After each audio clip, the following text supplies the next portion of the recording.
Selamat pagi semuanya. Pada hari ini kami dari kelompok 13 akan mempresentasikan tentang tugas UTS Humaniora dengan tema webinar kewarganegaraan. Judul webinar yang kami ambil adalah memahami keputusan Presiden nomor 2 tahun 2022 tentang Hari Penegakan Kedaulatan Negara. Isi kelompok kami adalah saya, Mityu Judianto dengan NIM 535200047. Saya Weni Bunandi dengan NIM 535200066. Saya Raihantara dengan NIM 535200046. Saya Melvin Pramudita dengan NIM 5352060. Oke, berikut adalah detail dari webinar yang kami ikuti. Diselenggarakan oleh Direktorat Jenderal Politik dan Pemerintah Umum Kemendagri dan dilakukan secara online melalui Zoom dan live streaming YouTube pada pukul 9 sampai 11.30. Yang ada 3 narasumber dari webinar tersebut. Yang pertama adalah Dian Laksini Pratiwi, yang kedua Dr. Sri Margana, dan ketiga Julianto Ibrahim. Berikut adalah foto pengumuman dari webinar.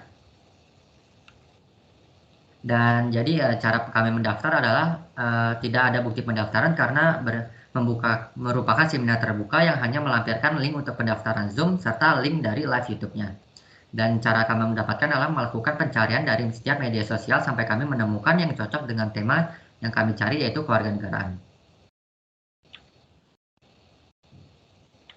Selanjutnya saya akan menjelaskan isi seminar dari narasumber yang pertama.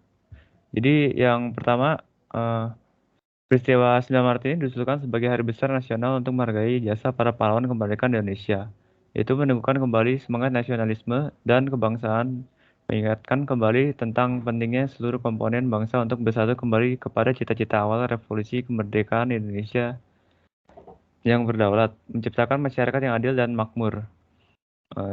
Dari sini Gubernur Daerah Istimewa Yogyakarta, yaitu Sri Sultan Hamengkubuwono, telah mengusulkan kepada Presiden Republik Indonesia untuk menjadikan tanggal 1, yaitu Hari Penegakan Kedaulatan Negara.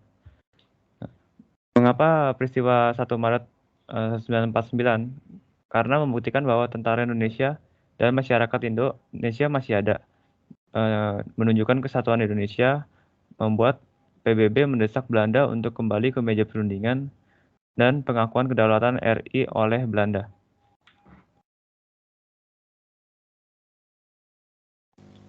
Kepres bukan historiografi. Mengapa? Karena ada ribuan pelaku sejarah yang terlibat dalam peristiwa itu dan ratusan pemimpin utama yang dalam naskah akademik telah disebut sesuai dengan porsinya masing-masing. Kepres disusun dalam bahasa administratif, ringkas namun representatif. Fungsinya lebih sebagai keputusan penetapan Hari Penegakan Kedaulatan Negara sebagai event nasional untuk membangun nasionalisme dan semangat mengisi kemerdekaan, dan bukan legitimasi historiografi. Makta kedaulatan merupakan segala daya dan upaya yang dilakukan oleh tokoh-tokoh bangsa yang menjadi dalam berbagai peristiwa besar itulah yang disebut upaya menegakkan kedaulatan negara. Dari semua peristiwa penting itu, serangan umum 1 Maret 1949 sebagai momentumnya dan dijadikan sebagai penanda Hari Penegakan Kedaulatan Negara itu. Peran Sultan Hamengkubuwono ke-9. Mengapa Sultan Hamengkubuwono ke-9 memiliki peran yang sentral selama periode revolusi kemerdekaan hingga pengakuan kedaulatan?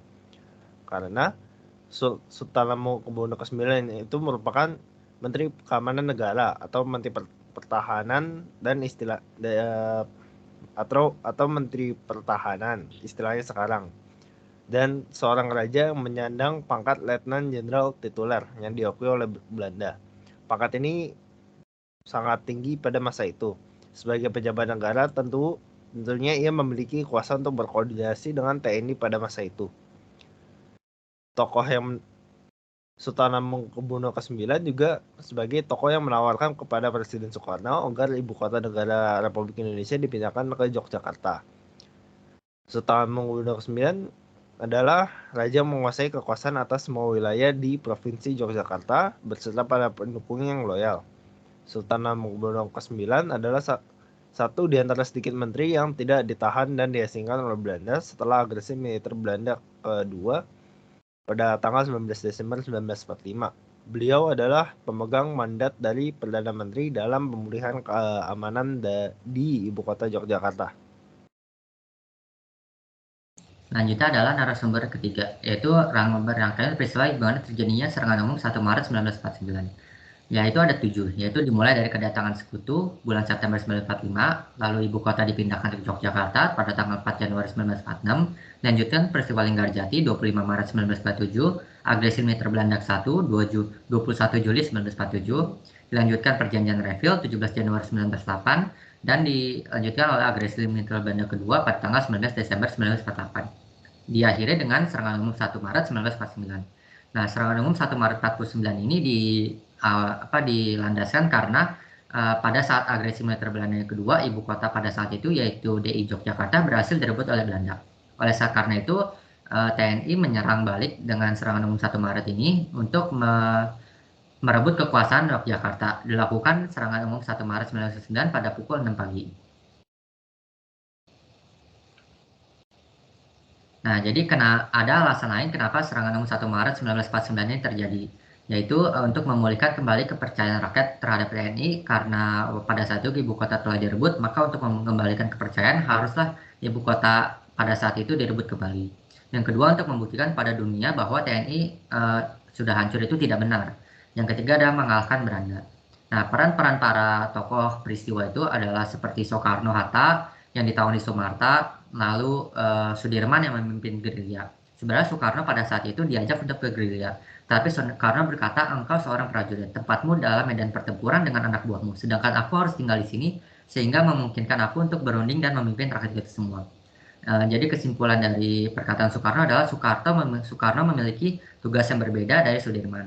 Nah, Sudirman akhirnya bergerilya dari Yogyakarta Bantul ke timur melalui Gunung Kidul, Prasimantoro, Wonogiri, Trenggalek, Nganjuk, Kediri, sampai akhirnya kembali ke barat kota Yogyakarta pada tanggal 10 Juli 1949. Jadi pesan yang didapatkan adalah nama Hari Penegakan Kedaulatan Negara diusulkan menjadikan 1 Maret sebagai Hari Besar Nasional oleh Gubernur Istimewa Yogyakarta Sri Sultan Hamengkubuwono X kepada Presiden Republik Indonesia. Kemudian peristiwa 1 Maret diusulkan sebagai Hari Besar Nasional untuk menghargai jasa para pahlawan kemerdekaan Indonesia, meneguhkan kembali semangat nasionalisme dan kebangsaan, mengingatkan kembali tentang pentingnya seluruh komponen bangsa untuk bersatu kembali kepada cita-cita awal revolusi kemerdekaan Indonesia yang merdeka, berdaulat, menciptakan masyarakat yang adil dan makmur berdasarkan Pancasila dan Undang-Undang Dasar 1945. Arti penegakan kedaulatan negara merupakan peringatan dari peristiwa kesejarahan dalam rangka menunjukkan eksistensi kedaulatan yang telah dimiliki oleh Republik Indonesia di tengah krisis politik dan keamanan pada level nasional maupun internasional.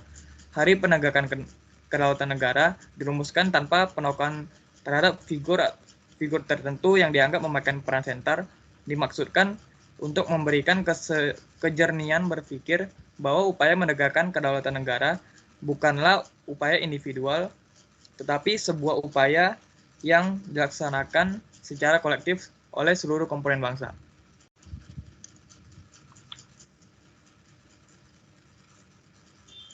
Kemudian opini kelompok terhadap isi seminar.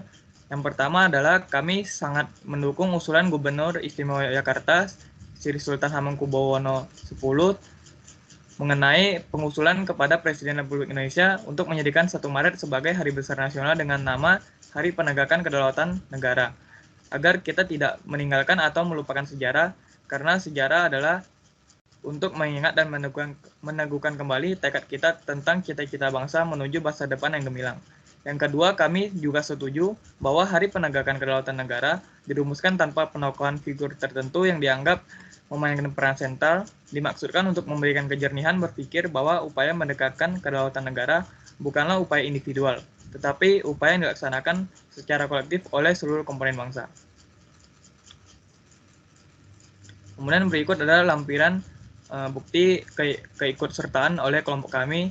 Di sini terdiri oleh screenshot dan foto.